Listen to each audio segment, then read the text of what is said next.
Welcome to your Healing Place podcast with Linda and Mindy. It is our desire to address common concerns of how abortion and faith intersect in order to validate the emotional pain and grief that abortion can bring and give hope that recovery is possible.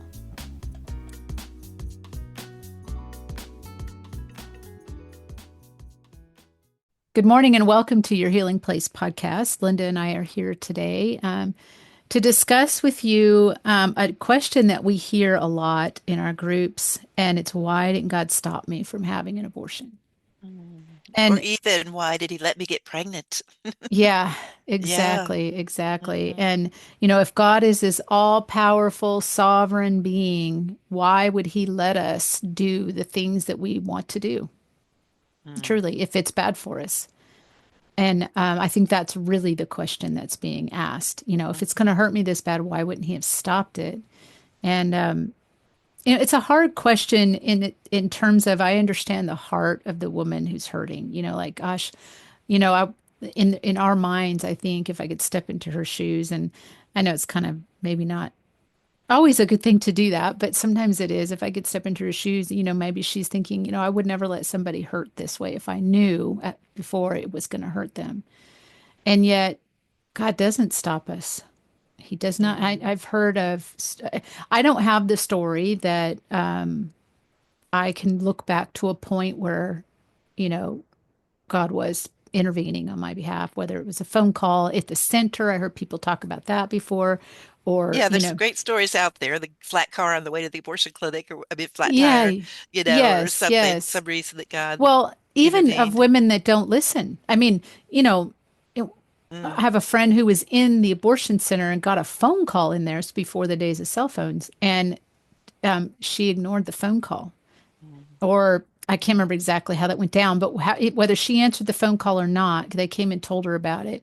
She she didn't take that out that God was Mm. providing. And so there's those stories too. There's the stories, yeah, where Mhm. Mhm. they are frustrated in their attempts to even get there, or something happens and they leave. But I don't have any of that in my story. But for me personally, it is a very major part of mine because I was um, on a waiting list actually to get Mm, my second trimester failing abortion. They didn't wow, have any spots, and it was at the very end of the time that they would do it for me.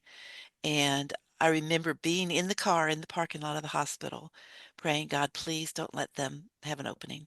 I was very conflicted. I really wow.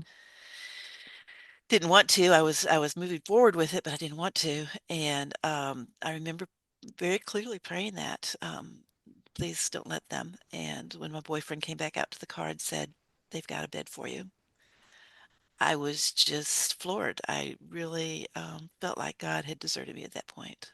Mm, wow. Of course, So I still did had a choice. I still had a mm-hmm. choice. If I was listening to my heart, I could have said, obviously I don't want to do this. But at that point, I was so numb and, conflicted that I just, like many of us, I was just that person watching somebody else walk in there. Mm, wow. Yeah. So why didn't God stop you? Because he allows us to choose. It goes He all the way does. back to the Garden of Eden. God Yes. said in Genesis 2, he said, you're not to eat of the tree of the knowledge of good and evil. And if you do, when you do, he actually says, when you do, you will certainly die. He has created us as people with a free will, with a choice to follow him or to reject him. So the question really isn't, God, why didn't you stop me? It was, Linda, why didn't you listen to me? Why did you choose to disobey me? Mm. So that kind of turns the question around on its head. It really does. And it made me actually think of the prayer that Solomon prayed after he built the temple, that it was the first temple built, and it was this grand temple. And there's a long recorded prayer that he gives. And in part of it, he is praying for the people of Israel, whether in the future, but definitely future to that day. And he says, when we sin and when we Mm-hmm. come back to you, it Mm-hmm. was as though he understood, and he became very, experienced in sin himself, with 1,000 concubines and wives, Right. collectively. So, it's not a matter of if, it is really a matter of when, because we live in these fallen bodies. Yes, we do. And God And doesn't force us right. to choose his way. He puts it before us in Deuteronomy again as Moses is talking to them. He says, the heavens and earth are witnesses against you this day. I've set before you life and death, blessings and cursings. Choose life that you and your children shall live. Again, it's that choice that he's given us. Yeah. Yeah. To And choose life and so that when the we, curses come out of our bad choices, what else did we expect, right? right, right, He's warned us ahead of time. right. Somehow it's his fault when Yeah. we knew. Mm. And we all have a God spot within us. A void in there, God-shaped void, I think somebody said in the past. Yes, yes. And like I didn't know the Lord. I didn't grow up in a Christian home. I had a belief in God, though, a very strong belief that there was a God. I didn't know what that meant. I didn't, I Mm. mean, it was certainly a God of my own making. And, that's a story for another time, but it was pretty ugly. But I was given a Bible when I was young, you know, I knew people who went to church, but I had no interest. I had no interest in knowing God. And so even if it's like a directive, I think there's a psalm, I think it's Psalm 19, where David prays, "Forgive me of the sins that I don't even know about." Mm. Mhm. You We're all know, sinners. yeah. So sin entered our nature in the garden when they disobeyed that first disobedient act. Mhm. And Mhm. initially it was just um, evil was just housed in that fruit on that tree and that knowledge.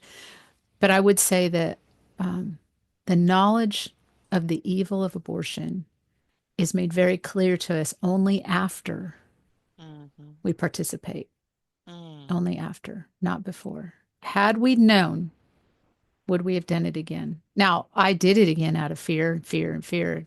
Each time was a fear choice because fear played stronger. I didn't have an anchor in Christ. But had we known had we had a very clear understanding, right? Oh, this goes back to the garden too. I mean, they Yeah. saw the fruit looked good, they didn't see Yeah. anything wrong with it, and I think most of us go into abortion, at least the Yes. first time, thinking, well, it's not a baby, and we're just repeating all the things we've been told, and it's a good choice, and it's my right, my body, and all these things, and My life will get better. yeah, yeah. Yeah. God didn't stop us, but he did provide a way for us. Mm. And that was through Jesus Christ. He knew from the garden, from the very beginning of time and man, that we would basically make these choices that would destroy our lives over and over and over again. And that is why Jesus came to save Amen. us and to give Amen. us a way out. Because Yes. even though we've chose abortion and now we have committed this sin and we are struggling with the emotional after effects, the trauma that comes with abortion, we have a way to freedom. We have a door to freedom. And that's through Jesus. And if we turn our hearts to him and follow after his ways, God will accept us. It's that easy. It's really very the gospel's really very, very simple. We do complicate it and things, but he didn't stop us from sinning, but he's not going to stop us either from turning to Jesus. Right. And redeeming He's it and forgiving it and making it better. yeah. Thank you for listening. This podcast was inspired by the many conversations had through the years with women struggling from the emotional pain associated with abortion. Thank you for allowing us into your healing journey. Subscribe on major platforms where podcasts can be heard. Learn more about virtual abortion recovery healing at www.anevenplace.com. The link is in the show notes.